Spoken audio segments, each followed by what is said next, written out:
The Curse of the Black Ring. In a small remote village, a legend had haunted the locals for centuries. They spoke of a black ring made of an unknown metal that carried a terrible curse. Those who wore it saw their darkest desires come true, but at a price. Their soul was condemned to wander in darkness for eternity. One day, Lena, a curious antique dealer, discovered the ring in an old, dusty box. Fascinated, she slipped it onto her finger.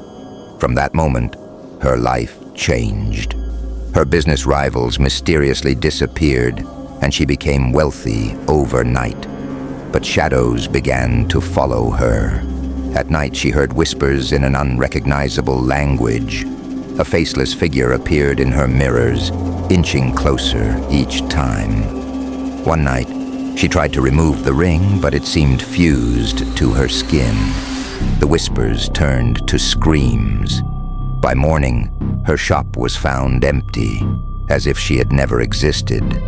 But if you ever come across a dusty box containing a black ring, beware. Lena might be watching, waiting for her next victim. The Spirit of the Forgotten Mines. In the northern mountains, an abandoned mine was avoided by everyone.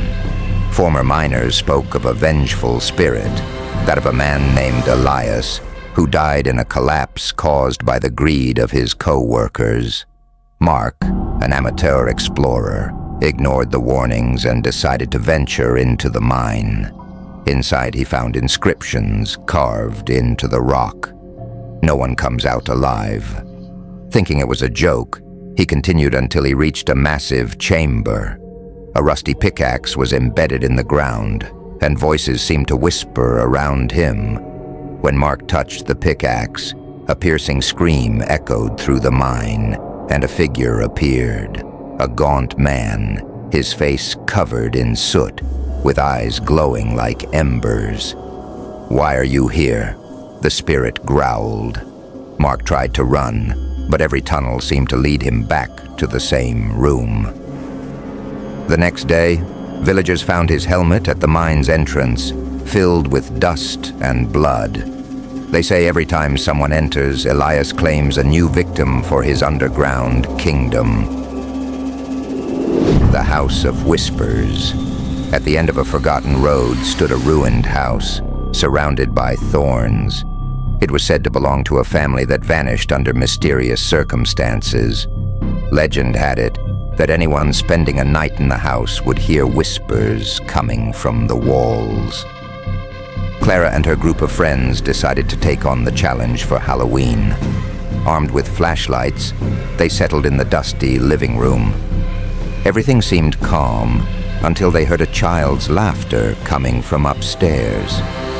Thinking it was a prank, they climbed the stairs. To their horror, a door slowly creaked open, revealing a bedroom where a rocking chair swayed on its own. On the bed, words appeared on the sheets in blood-red letters. "Why are you here?" One by one, the friends vanished. Clara, the last one remaining, saw faces emerge from the walls, their hollow eyes staring at her. She tried to run, but the walls seemed to close in on her. By morning, the house had disappeared, taking Clara with it. Since then, those who wander near that road sometimes hear whispers, as if the walls are searching for new souls to claim.